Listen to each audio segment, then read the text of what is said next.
সংসারে ইনকাম কম থাকলে বুদ্ধিটা একটু বেশি খাটাতে হয়। সঠিক পরিকল্পনা থাকলে অল্প ইনকামেও কিন্তু সুন্দরভাবে খেয়ে পরে বাঁচা যায় এবং আর্থিক টানাপোড়েন থেকেও কিন্তু অনেকটা মুক্তি পাওয়া যায়। আজকের ভিডিওতে শেয়ার করব কিভাবে মাত্র 10,000 টাকায় পুরো সংসারটা আমি চালাই এবং সেই সাথে শেয়ার করব মাত্র 2200 টাকার মাছ দিয়ে কিভাবে আমি সারা মাস চলি, যাতে করে আমার এই অভিজ্ঞতাগুলোকে কাজে লাগিয়ে আপনারাও ছোট টিপস অ্যাপ্লাই করে নিজেদের জীবনে অল্প টাকায় সংসার চালিয়ে সুন্দরভাবে জীবনযাপন করতে পারেন। So hello everyone, good morning. কি অবস্থা, কেমন আছেন সবাই? আশা করছি যে যেখান থেকে আজকের ভিডিওটি দেখছেন সকলে খুব ভালো আছেন। বাংলাদেশের ছোট্ট নগরী আর আমার একান্ত প্রিয় প্রাণের শহর বরিশাল থেকে বলছি। নতুন আরো একটি সুন্দর দিনের সাথে শুরু করছি আজকের ব্লগটি। আর পুরো ব্লগটি জুড়ে থাকতে পারেন আমার সাথে, আই হোপ আপনাদের ভালো লাগবে।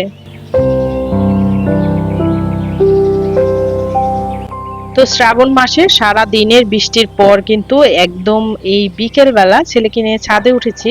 আর উঠে দেখলাম বৃষ্টিতে গাছগুলো এত তরতাজা হয়ে আছে আর এত সুন্দর সুন্দর ফুল ফুটে আছে। তো ভাবলাম একটু ভিডিও করে আপনাদের সাথে শেয়ার করি। আসলে বাহিরে কিন্তু এসে মানে এরকম ভিউ পেলে ভিডিও করতে মন চায়, আর বাহিরে বা ঘরে আমি যেখানেই থাকি না কেন সুন্দর কোনো কিছু দেখলে আমার তখন কেন যেন এমনিতেই হাত আপনা আপনি উঠে আসে ভিডিও করার জন্য। তো এই কারণে এখানেও কিন্তু ভিডিও করে শেয়ার করলাম। আর এত সুন্দর ফুলটা দেখার পরে আমার ছেলেটা কিন্তু একদম পাগল হয়ে গেছে কখন ফুলটা ছিঁড়বে। তো ফুলটা ছেঁড়ার জন্য একদম উদ্বিগ্ন হয়ে গেছে। তো আমি বললাম যে দাঁড়াও বাবা, একটু মানে ভিডিও করি তারপর ফুলটা ছেড়ো। তো এর জন্য সে একটু অপেক্ষা করছিল, তারপর কিন্তু ফুলটা ছিঁড়ে সে ফেলে দেবে হয়তো। তো ভাবলাম সারা সকাল ফুলটা তো গাছেই ছিল, ছেড়ে যে পুজোতে দেব তাও আর হয়নি, মানে যেহেতু বৃষ্টি ছিল ছাদে কিন্তু আসাই হয়নি। আর এই যে তারপর কিন্তু ছাদে এসে একটা গোধূলি লগ্ন একদম পেয়ে গেলাম।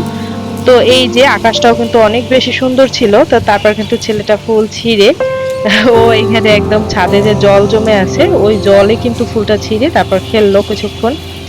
তো আমিও একটু ভিডিও করে নিলাম আর আপুদের সাথে আজকে ভিডিওতে শেয়ার করব। মানে একটা আপু আমাকে কমেন্ট করে বলেছিলেন যে আপু, আপনার পরিবারে কয়জন সদস্য, মানে ফ্যামিলি মেম্বার কতজন আর কত টাকায় সংসার চালান, ভাইয়া কি করে, সবকিছু একটু ডিটেলসে জানাবেন আর কিভাবে সংসারটা চালান।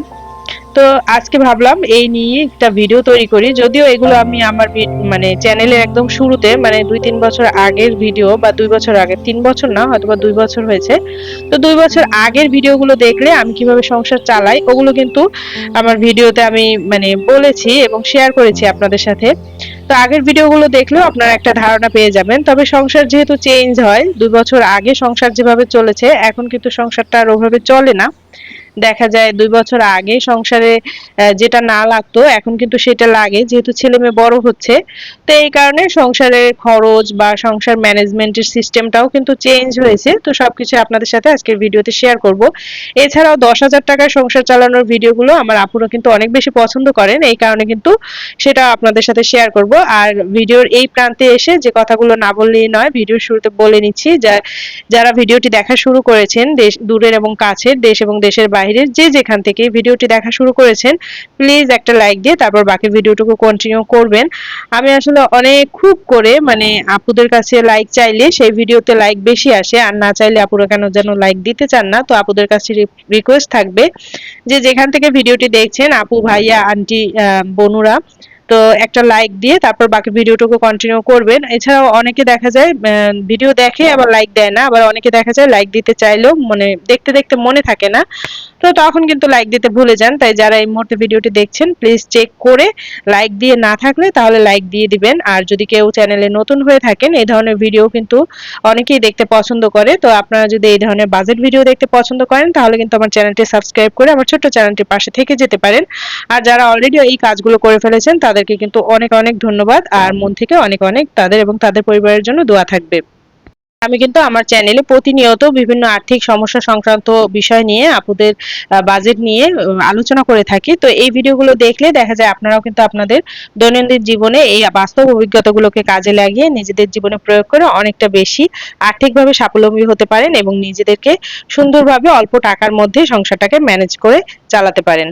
আর এখানে কিন্তু এই যে আপনাদের ভাইয়ের বার্থডে ছিল, তো ওই বার্থডে আসলে মেয়ে ছেলে মেয়েরা সেলিব্রেট করে প্রতি বছরই। আবার আমার বার্থডেও কিন্তু সেলিব্রেট করা হয়, মানে আমাদের 4 জন সদস্যের 4টা কেক বছরে কাটাই হয়।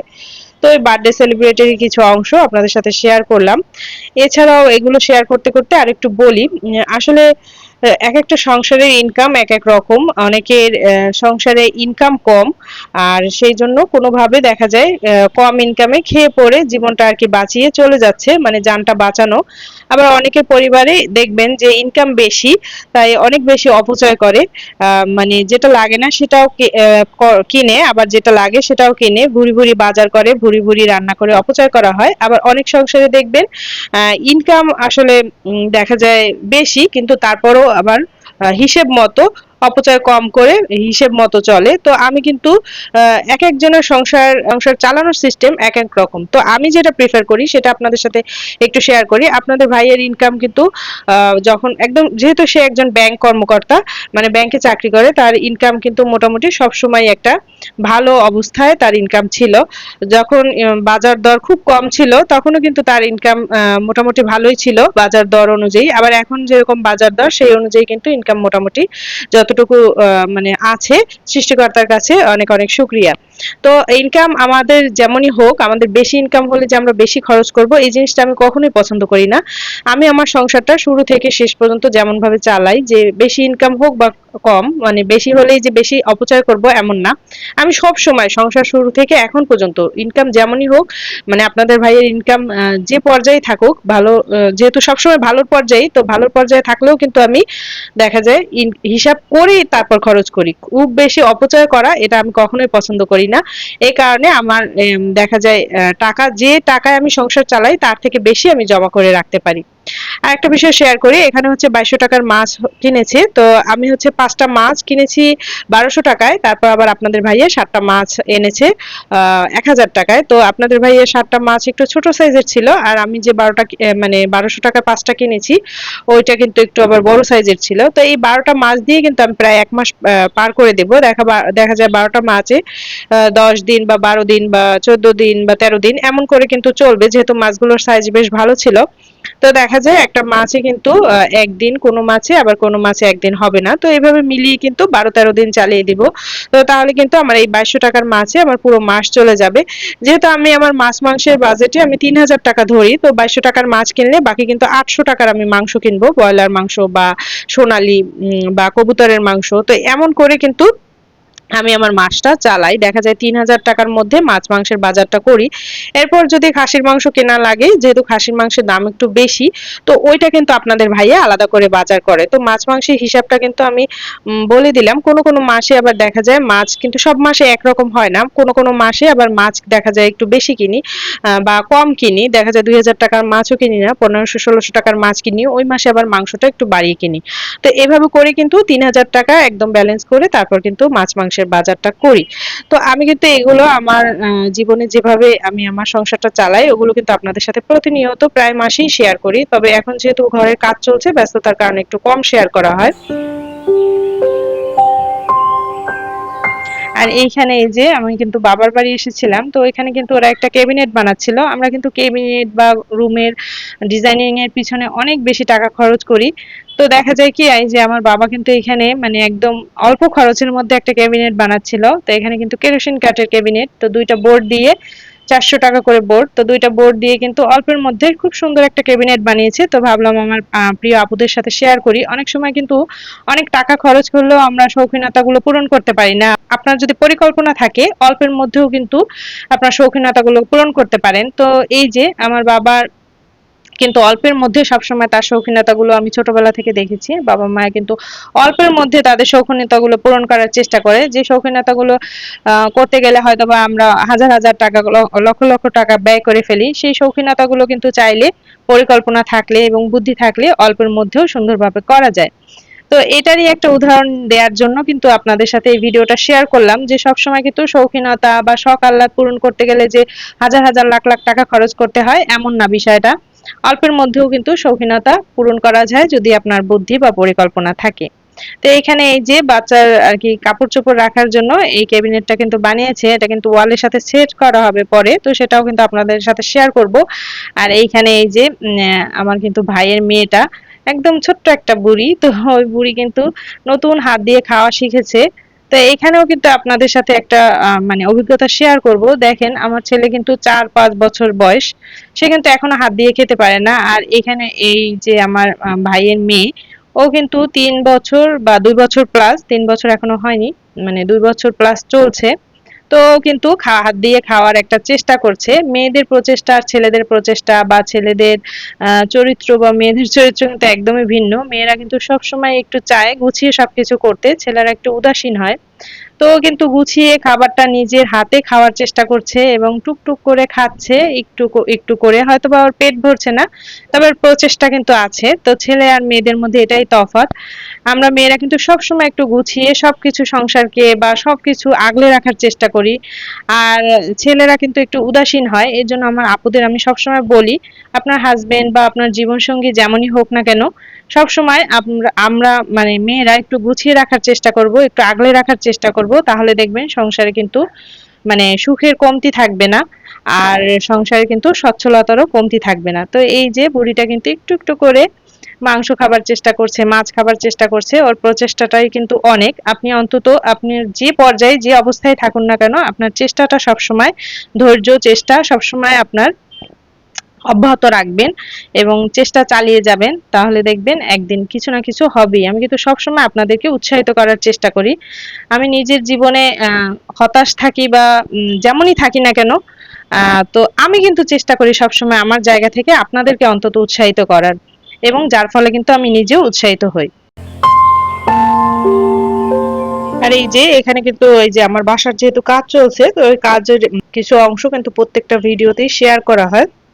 তো আজকের ভিডিওতেও কিন্তু এই যে কাজের এতদূর পর্যায়ে এসেছে, তো এখন কিন্তু এই থাই লাগানো বাকি ছিল। তো থাইটা লাগিয়ে তারপর কিন্তু বাসাটা রং করাও হয়ে গিয়েছে। এরপর কিন্তু দেখা যায় ক্যাবিনেটের কাজ বা ইন্টেরিয়রের কাজ শেষ করব। তো এগুলো করতে করতে কিন্তু আরো ১ মাস লাগবে। তো এই বছর কিন্তু পুরো বছরটাই একদম সেই জানুয়ারি মাস ফেব্রুয়ারি মাস থেকে কাজ শুরু করেছি, আর পুরো বছরটা জুড়েই কিন্তু একদম এই বাসাবাড়ির কাজ চলছিল। আসলে বিল্ডিং এর কাজ এমনই, শুরু হলে কিন্তু শেষ হতে চায় না। এক একটা ফ্ল্যাট উঠাতে প্রায় বছর লেগে যায়। তো যাই হোক, এখানে কিন্তু আমি আমার পুরো রুম গুলো দেখিয়ে নিচ্ছিলাম। তো এখানে কিন্তু এই রুমটা আমার মেয়ের পছন্দ অনুযায়ী বেগুনি কালার করা হয়েছে, মানে লাইট বেগুনি যে একটা কালার। আর ঘরের রুমটা কিন্তু একদম আইভরি কালার, মানে একদম সাদাও না আবার একদম অফ হোয়াইটও না, এরকম একটা কালার করা হয়েছে। আর এখানে হচ্ছে বেলকুনি, বেলকুনিতে এই কালারের টাইলসটা লাগিয়েছি। তো আপনারা কমেন্ট করে অবশ্যই জানাবেন যে আমার ডেকোরেশনটা কেমন হলো। এরপর আরো অনেক ডেকোরেশন হবে সিলিং এ বা টিভি ক্যাবিনেটে, তো সেগুলো আপনাদের সাথে আস্তে আস্তে কিন্তু শেয়ার করব। আর এখানে এই যে এই জানালাটা যেহেতু অনেক বড় ড্রয়িং রুমের, তো এই কারণে এই জানালাটা কিন্তু আমার ৩ পাটে থাই লাগিয়েছি। আর এই ৩ পাটে থাই লাগানোর জন্য অনেক বেশি কিন্তু আমাকে মানে ঝামেলা ঝক্কি পোহাতে হয়েছে, যেহেতু বরিশালে কিন্তু এই ৩ পাটের জানালাগুলো কেউ করে না। তো এই কারণে কিন্তু অনেক বেশি পেমেন্ট দিয়ে এবং অনেক ঝামেলা করে তারপরে এই ৩ পাটের জানালাটা আর কি করতে হয়েছে। আর এই কারণে কিন্তু অনেকটা সময়ও আমার নষ্ট হয়েছে। তো এবার একটু বলি, যারা ১০,০০০ টাকা আসলে সংসার চালাতে চান তারা কিন্তু ১০,০০০ টাকা এমন একটা টাইট বাজেট, এই ১০,০০০ টাকায় যে অনেক কিছু চালাতে পারবেন এমন না। যাদের ঘর ভাড়া থাকতে হয় তাদের কিন্তু দেখা যায় ঘর ভাড়া দেওয়ার পর একদম খেয়ে পরে বাঁচার জন্য যতটুকু মানে না হলেই নয়, মানে জানটা বাঁচানোর জন্য যতটুকু খাওয়া দরকার অতটুকু খাবার দিয়ে কিন্তু মাসটা পার করতে হয়। এছাড়াও যদি বাচ্চাদের পড়াশোনা থাকে তাহলে তো আর কথাই নেই। তো এই ১০,০০০ টাকার টাইট বাজেটে কিন্তু আসলে শুধুমাত্র খাওয়াটাই সম্ভব। খাওয়া আর টুকটাক হয়তোবা এদিক ওদিক বিল টিল দেয়া, তবে বিদ্যুৎ বিল, তারপর পড়াশোনা বাচ্চাদের, তারপর আবার দেখা যায় ঘর ভাড়া, এই সবকিছু কিন্তু আসলে ১০,০০০ টাকায় সম্ভব না এখন যে বাজার দর। তো তারপর কিন্তু আমি চেষ্টা করি, যেহেতু আমার বাসা ভাড়া লাগে না বা বাচ্চাদের পড়ার খরচটাও কিন্তু মোটামুটি আলাদা, তবে এই টাকার মধ্যে আমি আমার সংসারের কি কি খরচগুলো মেনটেন করি সেগুলো আপনাদের সাথে একটু পরে শেয়ার করছি। তার আগে বলি, যারা ১০,০০০ টাকা আসলে ওভারঅল সবকিছু সামলাতে চান তারা কিন্তু আসলে বাসা ভাড়া দিয়ে খাওয়ার খরচটা, অনেক কিছু যে খেতে পারবেন বা সারা মাস যে অনেক একদম খেয়ে মাছ মাংস খেয়ে চালাতে পারবেন এমন না। এই ১০,০০০ টাকার টাইট বাজেটে কিন্তু খেতে গেলে আপনার যদি ৩-৪ হাজার টাকা খাবারের বাজেট রাখেন, দেখা যায় বাসা ভাড়া বিদ্যুৎ বিল দিয়ে ৩-৪ হাজার টাকার বেশি কিন্তু আপনি আপনার বাসা ভাড়া বা খাবার খরচটা আর কি রাখতে পারবেন না। তো খাবার খরচ ৩-৪ হাজার টাকার মধ্যে যতটুকু খাওয়া যায় ততটুকু খেয়েই কিন্তু আপনাকে থাকতে হবে। আজকে একটু কষ্ট করলে ধৈর্য ধরে ভবিষ্যতে কিন্তু একটা বড় স্বপ্ন আপনার পূরণ হতে পারে। তো যাই হোক, এখানে কিন্তু ১০,০০০ টাকা আমি যেভাবে সংসারটা চালাই সেটা বলছি। এখানে আমার শুকনো বাজার ২৫০০ টাকা। অনেকেই প্রশ্ন করতে পারেন যে ২৫০০ টাকায় কিভাবে শুকনো বাজার হয়? আসলে শুকনো বাজারে আমার কিন্তু যেহেতু চালটা খুব কম লাগে, আমাদের ৪ জন মানুষের ১০ কেজি চালে হয়ে যায়। অনেকে বিশ্বাস করবেন না হয়তো। তবে আমাদের বাসায় যেহেতু আমাদের নাস্তা পানি খাওয়া হয় অনেক বেশি, এই কারণে কিন্তু আমাদের ১০,০০০ টাকায় চালে মানে ভাত খুব কম খাওয়া হয়। এই কারণে ১০,০০০ টাকার চালে হয়ে যায়। এছাড়াও আমি কিন্তু টিসিবি পণ্য কিনি, যেখানে কিন্তু আমার তেল ২ লিটারে হয়ে যায়। আবার চিনিটা দেয়, ১ কেজি চিনিতে হয়ে যায়। আসলে বেশি তেল, বেশি চিনি, বেশি ভাত বা চাল এগুলো খাওয়াটা কিন্তু খুব বেশি ক্রেডিটের বিষয় না। এগুলো আপনাদের স্বাস্থ্যের জন্যই মানে ক্ষতিকর। এই কারণে আমি ২ লিটার তেলে মাস চালাই, এটা শুনে আসলে মজা নেয়ার বা মিথ্যে বলবো এমন কিছু ভাবারও কোনো কারণ নেই। কারণ আমি খুব কম তেলে, কম চিনিতে তা আমার সংসারটা চালাই। যাতে করে আমার দেখা যায় আমরা যেহেতু এমনি একটু ফ্যাটি, তো এই কারণে কিন্তু আমার স্বাস্থ্যের কথা বিবেচনা করে ওগুলো কম করে কম দিয়েই চালাই। তো এছাড়াও আমার ১০,০০০ টাকার বাজেটে যেটা থাকে সেটা হচ্ছে ২৫০০ টাকার শুকনো বাজার, ৩,০০০ টাকার মাছ মাংস আপনাদের সাথে তো আগেই শেয়ার করেছি। ডিম হচ্ছে ৬০০ টাকার, আর হচ্ছে ডিমটা একটু বেশি লাগে। এছাড়াও হচ্ছে ডিম ৬০০ টাকার আর ২০০ কি ২৫০ টাকার আর কি সবজি। সবজিটাও মোটামুটি কম খাওয়া হয়। যেহেতু প্রতিদিন মাছ মাংস কিছু না কিছু থাকেই, তো দেখা যায় একটা সবজির আইটেম করলেই কিন্তু হয়ে যায়। এছাড়াও গানের টিচারের জন্য ১,০০০ টাকা, মানে মেয়ের গানের টিচারের জন্য। ওয়াইফাই বিল ৭০০ টাকা, ময়লার বিল ১০০ টাকা, ডিশ বিল ১৫০ টাকা। তো এই করে দেখা যায় ৯,৫০০ টাকায় কিন্তু আমার পুরো মাসটা চলে যায়। তারপরেও কিন্তু ৫০০ টাকা থাকে হাতে। হয়তোবা মাসের শেষে কিছু কেনা লাগলে সেটা কিনি, না হলে কিন্তু জমা থেকে যায়। এছাড়াও কিন্তু দেখা যায় ৫০০ টাকা টিসিবি পণ্যের জন্য বা ৪০০ টাকা, বাকি ২,০০০ টাকার বাজার করলে কিন্তু হয়ে যায়। দেখা যায় টিসিবি পণ্য কিনলে অনেক কিছু কিন্তু কম টাকায় পাওয়া যায়। চিনি কিনতে হচ্ছে না, তারপর তেল কিনতে হচ্ছে না। বাকি শুধু চাল কেনা লাগে আর হয়তোবা টুকটাক মসলা কেনা লাগে আর আলু, পেঁয়াজ এগুলো তো এমনিতেই এখন খুব সস্তা। তো এগুলো করে এছাড়াও কিন্তু আমার ২ বাচ্চার যে স্কুলের ফিস ১২০০ টাকায়, তাতেও কিন্তু এই ১০,০০০ টাকার মধ্যেই হয়ে যায়। শুধুমাত্র আমার মেয়ের যে টিচার সেই টাকাটা আপনাদের ভাইয়া আলাদা করে দেয়। যেহেতু আমার ক্লাস 5 পর্যন্ত মেয়েকে কিন্তু অত বেশি টিচার দেয়া হয়নি। ২-১ মাস হয়তো টিচার দেয়া হয়েছে। আর ক্লাস 6 এর বছর কিন্তু মানে ২-১ মাস গ্যাপ গিয়েছে। এছাড়া মোটামুটি টিচার দিয়ে চালিয়েছি। তো এই কারণে কিন্তু আমি আপনাদের প্রায় ব্লগেই কিন্তু শেয়ার করেছি যে ক্লাস 5 পর্যন্ত অন্তত বাচ্চাদের নিজেরা পড়ানোর চেষ্টা করবেন। এতে করে কিন্তু দেখা যায় টিচারদের বেশি টাকা দিলেই যে আপনার বাচ্চার পড়াশোনা ভালো হবে এমন না। তো অল্প টাকায়ও কিন্তু সুন্দরভাবে থাকা